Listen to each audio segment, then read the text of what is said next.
ओम जज्जाग्रतो दूरमुदयति दैवं तदुसुप्तस्य तथैवैति दूरङ्गमं ज्योतिखां ज्योतिरेकन्तन्मे मनः शिवसंकल्पमस्तु।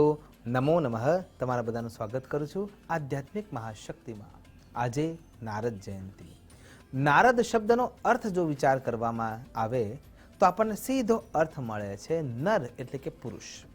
અને જ્યારે સંસ્કૃતની વ્યુત્પત્તિના આધારે જો આપણે વિચાર કરીએ તો નાર શબ્દનો અર્થ થાય છે જળ પાણી, અને નારદ એ દ શબ્દનો અર્થ થાય છે આપનાર, દૂર કરનાર, બંને અર્થોમાં લઈ શકાય।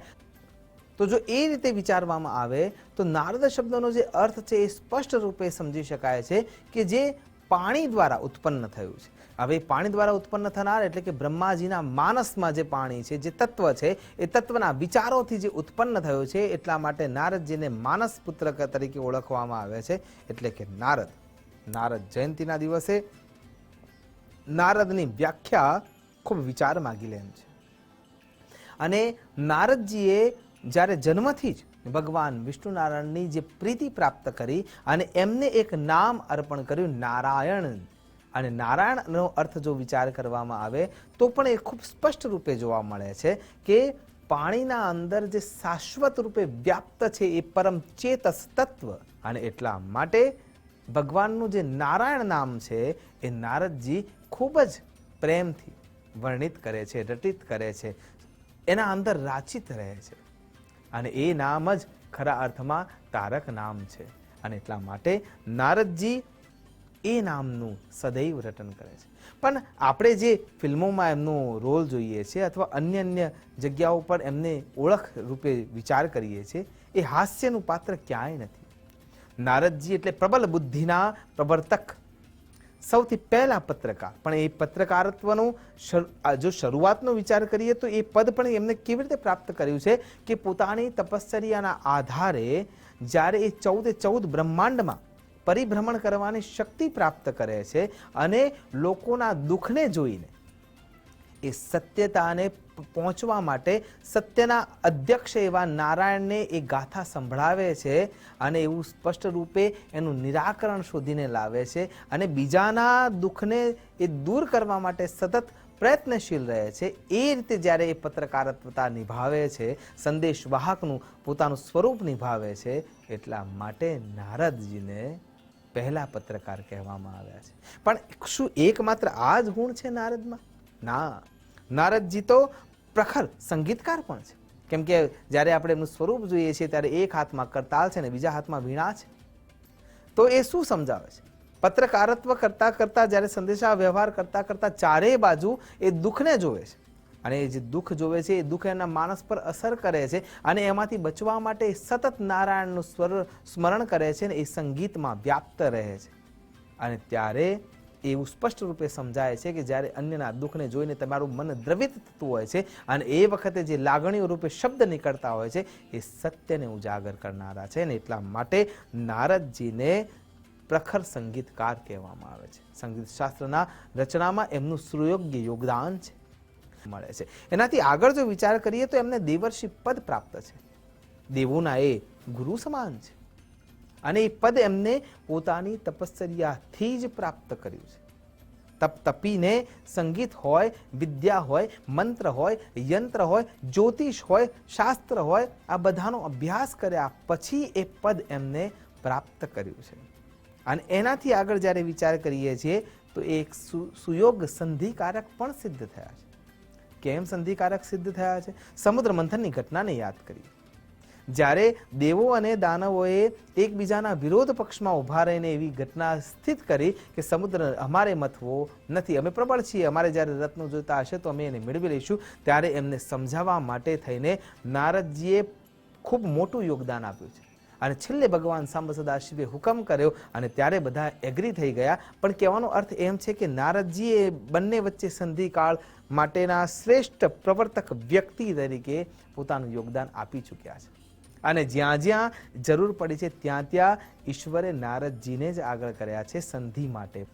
એનાથી આગળ જો એમનો ગુણ જોવા જોઈએ તો એ સંન્યાસ પ્રવર્તક છે। પરમ તેજસ્વી, પરમ સંન્યાસી, પોતાના આત્મક યોગમાં સ્થિર રહેનાર એવા તપસ્વી નારદજી। નારદજીને શ્રાપ મળ્યો છે કે તમે વધુ સમય એક જગ્યા ઉપર નહીં ટકી શકો, અને શ્રાપ આપનાર બીજું કોઈ નહીં, દક્ષ પ્રજાપતિ છે. કેમ કે દક્ષ પ્રજાપતિના હજારો સંતાનોને એમને દીક્ષા આપી, અને દીક્ષા આપ્યા પછી સંસારમાંથી સારરૂપતાની ગર્ભિતતાને તોડીને કેવળ ઈશ્વર સારરૂપ છે એ સમજાવીને હજારોની સંખ્યામાં દક્ષના સંતાનોને સંન્યાસી બનાવ્યા. એટલા માટે સંન્યાસ માર્ગના જે પ્રવર્તકમાં જો કોઈનું નામ આવતું હોય તો એ પણ નારદજીનું જ નામ છે. પરમ વૈષ્ણવ એમનો આત્મિક ગુણ છે, અને એ તરીકે જો વિચાર કરીએ તો પરમ વૈષ્ણવમાં નારદજીનું જ નામ આવે છે. વિચાર કરો, નારદજી પરમ વૈષ્ણવતાના દ્યોતક હોવાના કારણે થઈને સનત સનંદન અને સનાતન અને સનત કુમાર પાસે બેસીને શિક્ષણ વ્યાપ્ત કરી રહ્યા છે, જ્ઞાન પ્રાપ્ત કરી રહ્યા છે, અને એ જ્ઞાન સચરાચર જગતમાં ફેલાવવાનું પણ કામ કરે છે.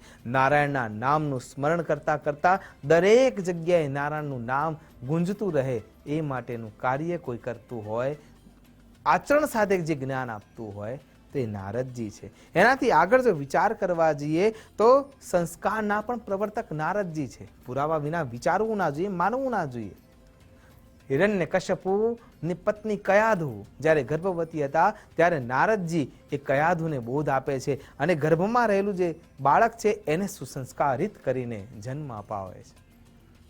તો આ નારદજી છે જે સંસ્કાર સમૃદ્ધ છે, અને સંસ્કારના પ્રવર્તક પણ એ જ નારદજી છે. એનાથી આગળ વિચાર કરીએ તો પ્રખર જ્યોતિષી. વિચાર કરો, જ્યારે હિમાલય તનિયામાં પાર્વતી એમને શિવજીને પ્રાપ્ત કરવા છે અને તપશ્ચર્યા પરિપાક સુધી પહોંચતી નથી, ત્યારે પણ નારદજી આવીને જોશી રૂપે જોશ જોઈ આપે છે, અને જ્યોતિષ શાસ્ત્રના આધારે એમ કહે છે કે અમંગલ્યમ શીલમ, ભલે એવો તને વર મળવાનો છે પણ એ સૌથી શ્રેષ્ઠ વર હશે. અને એના જોશ જોઈને પાર્વતીને સાંત્વના આપવાનું કામ પણ એ જ નારદજી કરે છે. જ્યાં જ્યાં યુદ્ધકાળની શરૂઆત થઈ હશે અને એ યુદ્ધકાળમાં દૈત્ય પોતાના તપના બળથી મેળવેલા વરદાનના કારણે કોઈ પણ રીતે ભારે પડતો હશે, ત્યારે નારદજી એના પાપના ગળાને ભરવા માટે આવીને એને વિનાશ બુદ્ધિ આપીને પણ વિપરીત અવસ્થામાં પહોંચાડવાનું કાર્ય પણ નારદજી જ કરે છે. સત્યમ બ્રુયાત, શાસ્ત્ર ખૂબ સ્પષ્ટ રૂપે કહે છે કે સત્ય જ બોલવું જોઈએ. મધુરમ બ્રુયાત, મીઠું બોલવું જોઈએ. આ જે બંને અવસ્થા છે એ બંને અવસ્થા ખૂબ જ કપરી છે, અને એના મર્મજ્ઞ કોઈ હોય તો એ નારદજી છે. એ સત્ય એવી રીતે સમજાવે છે કે સામેવાળા વ્યક્તિને આ અંદર એ સત્ય ઉતરે પણ છે, અને જો એ વ્યક્તિ ખરાબ છે તો એને પાપના ગળાને ભરવા માટે થઈને એ દોટ મૂકીને એ પાપ રસ્તા ઉપર દોડશે, અને એના પાછળ એનો નાશ કરવા માટેની જે બુદ્ધિ છે એ પણ નારદજી પાસે છે. એટલે કૂટનીતિના મર્મજ્ઞ પણ કોઈ હોય તો એ નારદજી છે. અને વિશ્વના તમામ પ્રકારના સંદેશાઓ ઈશ્વર સુધી પહોંચાડનાર કોઈ પણ હોય તો એ નારદજી છે. સંવાદદાતા તરીકે જો વિચાર કરીએ તો નારદજી જ હતા, જે ભાગવત શાસ્ત્રના આધારે વિચાર કરીએ તો ભક્તિની વેદનાને સાંભળે છે અને એને દૂર કરવા માટે પ્રયત્ન કરે છે.